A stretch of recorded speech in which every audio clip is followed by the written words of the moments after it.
नमो नमः। प्रिय विद्यार्थियों, मित्रों, छंदो विवेचनम के व्याख्यान माला के इस क्रम में आज मैं आप सभी का पुनः हार्दिक स्वागत करता हूँ। आज हम लोग छंदो विवेचनम के क्रम में 21 वर्ण वाले, जिसे हम कह सकते हैं कि संस्कृत साहित्य के छंद परंपरा के अंतर्गत जो प्रमुख छंद हैं उसमें सबसे बड़ा छंद है 21 वर्णों के छंद श्रद्धरा छंद के विषय में आज हम लोग विचार करेंगे, उस पर चर्चा करेंगे। चूँकि छंद ज्ञान के साथ साथ मेरा अभिप्राय यह भी है कि आप सब इसे छंदों को गा करके उसका आनंद प्राप्त करें और गाने की जो विधि है उसको भी अपनाएं, तो दोनों ज्ञान के साथ साथ उसका प्रयोग भी सार्थक होगा।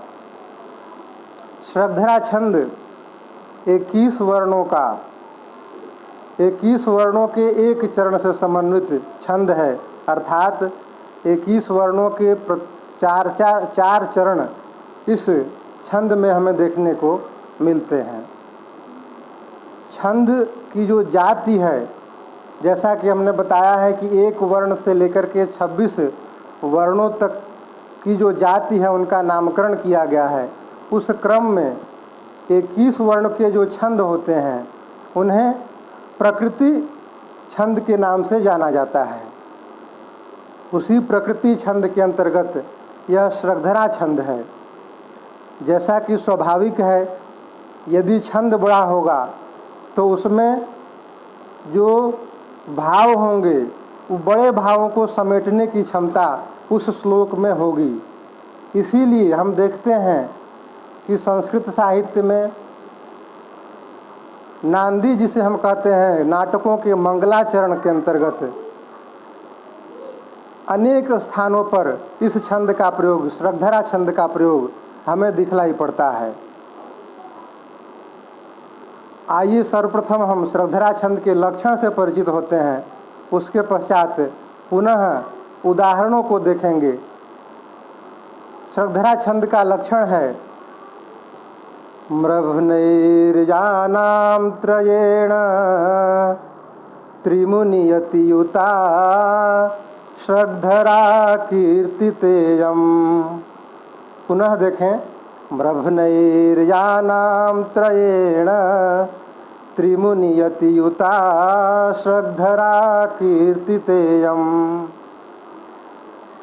हम लक्षण को देखते हैं कि किस प्रकार से प्रारंभ में म्रभनैर्यानां त्रयेण, म्रभन शब्द आया हुआ है।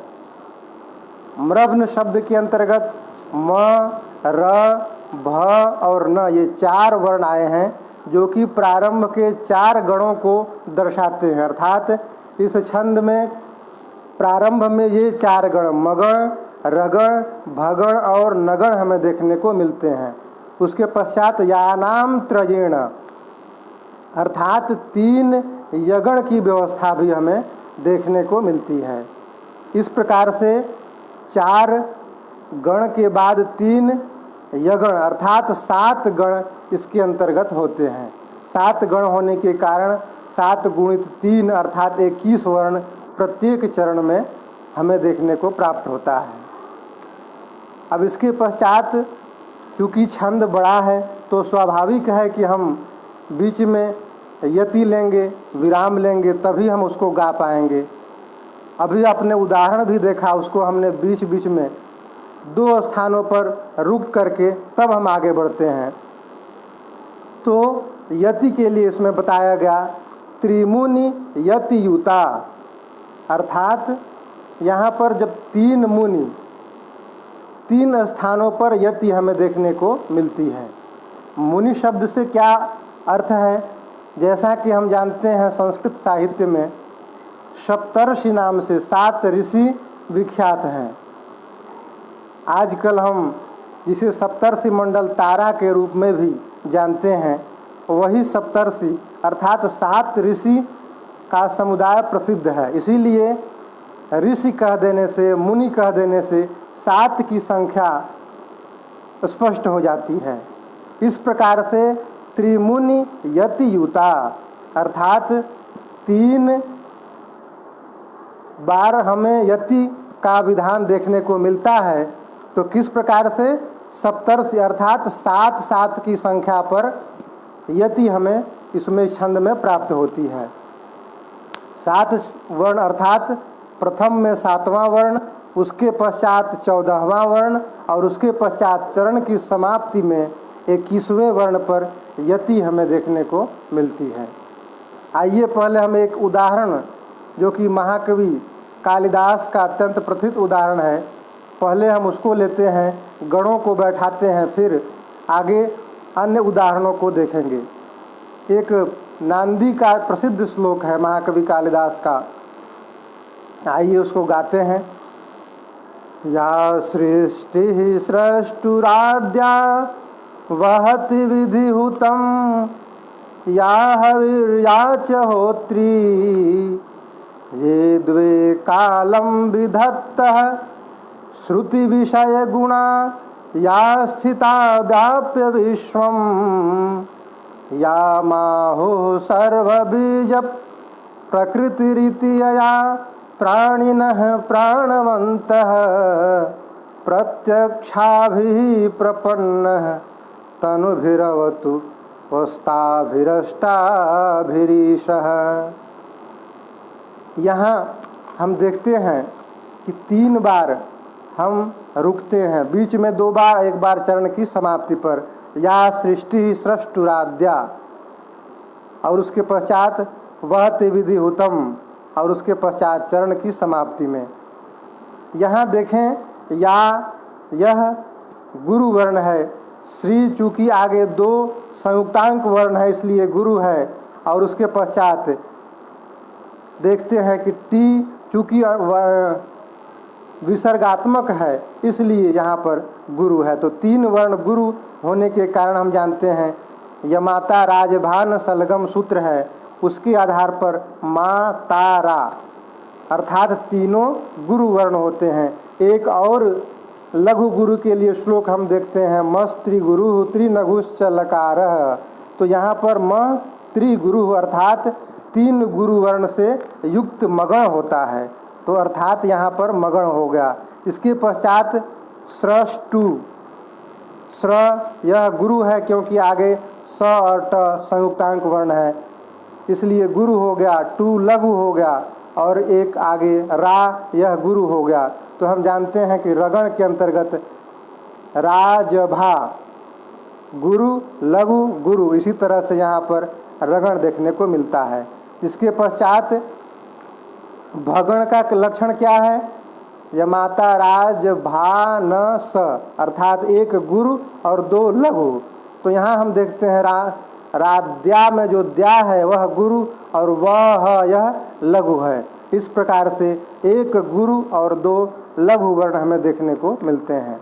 पुनः आगे बढ़ते हैं, वह ती में जो ती है वह लघु है, वी भी लघु है, धी भी लघु है। हम जानते हैं कि नगण जो होता है वह तीनों लघु से युक्त होता है, इस प्रकार से यह नगण हो गया।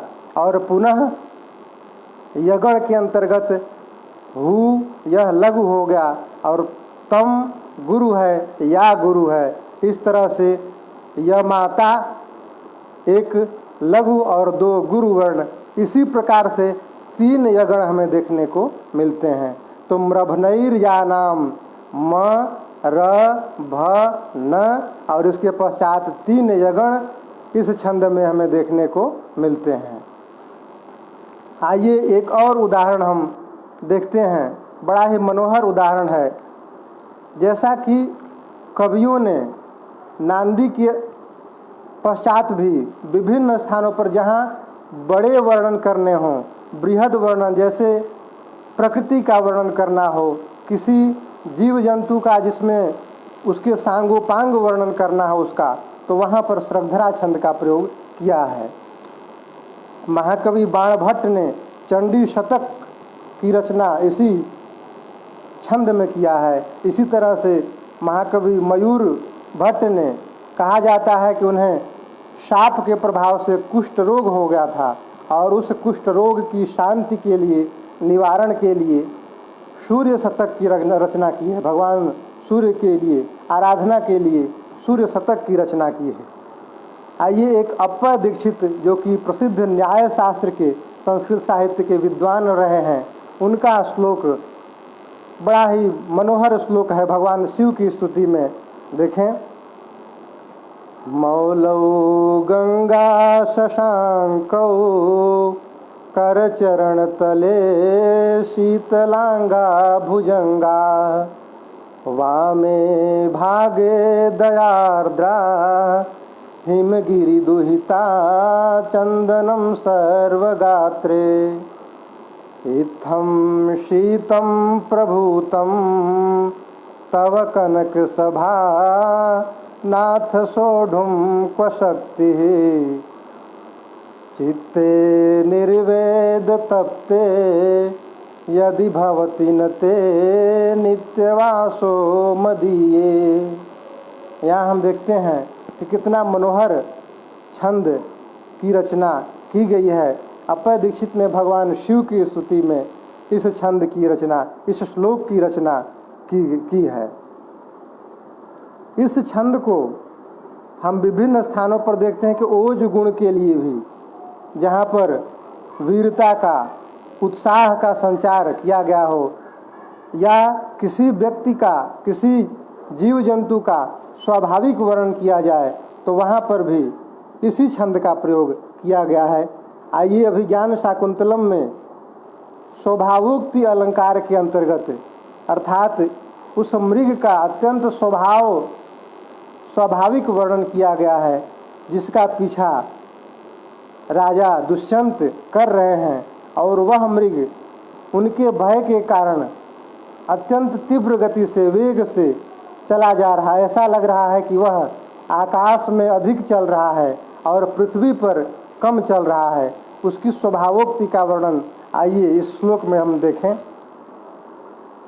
ग्रीवा भंगाभिरामं मुहुरनुपतति संदने बद्ध दृष्टिः पश्चार्धेन प्रविष्टः शरपतन भयाद भूयसा पूर्वकायं दर्भैरर्धावलीढै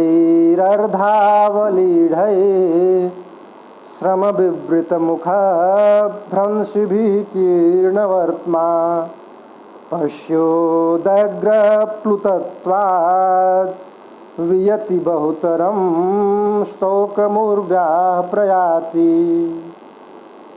हम देखते हैं किस प्रकार से मृग का स्वाभाविक वर्णन किया गया है। ग्रीवा भंगाभिरामम मुहुः अनुपतति, अर्थात वह गर्दन को अपने शरीर में मानो समेट करके और वह तीव्र गति से अनुपतति आगे बढ़ते जा रहा है। चंदने बद्ध दृष्टि, और धनुष बाण पर, प्रत्यंचा पर, राजा की प्रत्यंचा पर उसकी निगाह, दृष्टि पीछे घूम घूम करके जा रही है। वह आगे बढ़ता जा रहा है किंतु उसकी दृष्टि जो है वह पीछे ही है।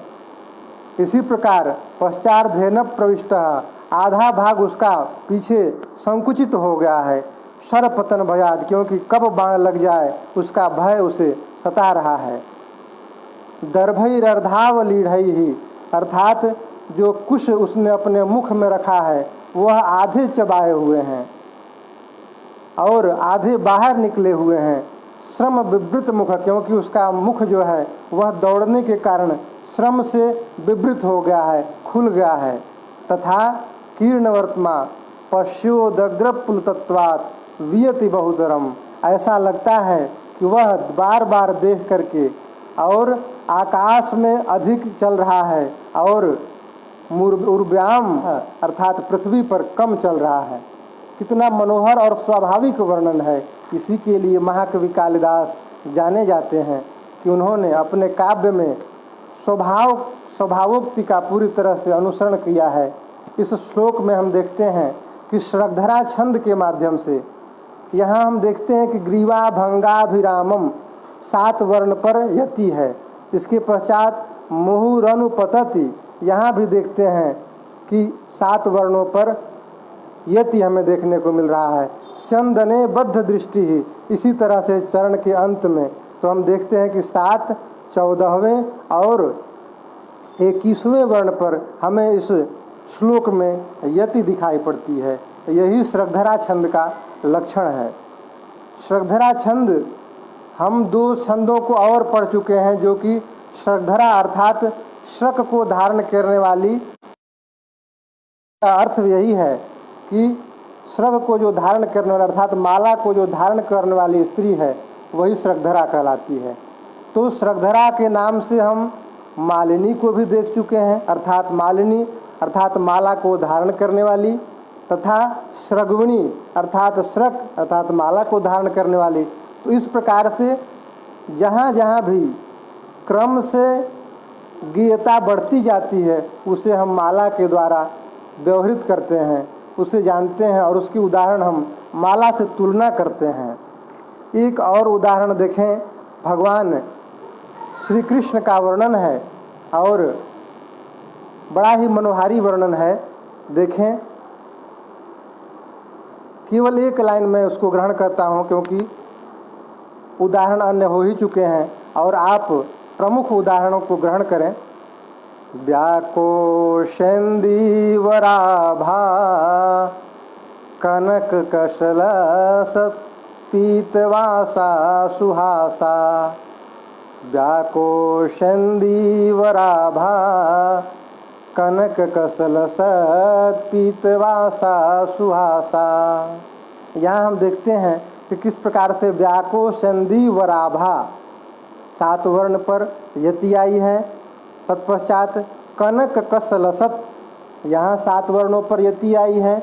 इसी प्रकार से पीतवासा सुहासा सुहासा अर्थात यहाँ पर भी 7 वर्णों पर 7, 14 और 21वें वर्ण पर हमें यति देखने को मिलती है। गणों की व्यवस्था हमने देखा ही कि किस प्रकार से म्रभनैर्यानाम अर्थात म, र, भ और न, इन 4 गण हो जाते हैं सर्वप्रथम। उसके पश्चात यानाम अर्थात यगणों का समुदाय कितना, तो 3 यगणों का समुदाय हमें देखने को मिलता है। इस प्रकार से 7 गण होने के पश्चात 21 वर्णों से समन्वित यह श्रद्धरा छंद हमें देखने को मिलती है। आइए इसको हम गाएं, इसका आनंद प्राप्त करें, क्योंकि छंद शास्त्र अत्यंत विशद है। श्रद्धरा छंद, जैसा कि हमने बताया कि जो महत्वपूर्ण छंद हैं उनमें सबसे अधिक संख्या वाला है, 21 वर्णों की संख्या वाला है। इसके बाद दंडक इत्यादि छंद आते हैं या अन्य छंद है, किंतु उतने प्रसिद्ध नहीं हुए जितना श्रद्धरा छंद का प्रयोग हुआ और महाकवियों ने इसका प्रयोग किया है। आचार्य आनंदवर्धन ने भी देवी शतकम की रचना इसी छंद में की है और उन्होंने भगवती दुर्गा की स्तुति इसी छंद में करके देवी छंद की रचना, देवी स्तुति की है। इस प्रकार से श्रद्धरा छंद को हम गाते हैं और आनंद प्राप्त करते हैं। यहीं पर मैं अपनी वाणी को विराम देता हूँ। धन्यवाद। नमो नमः।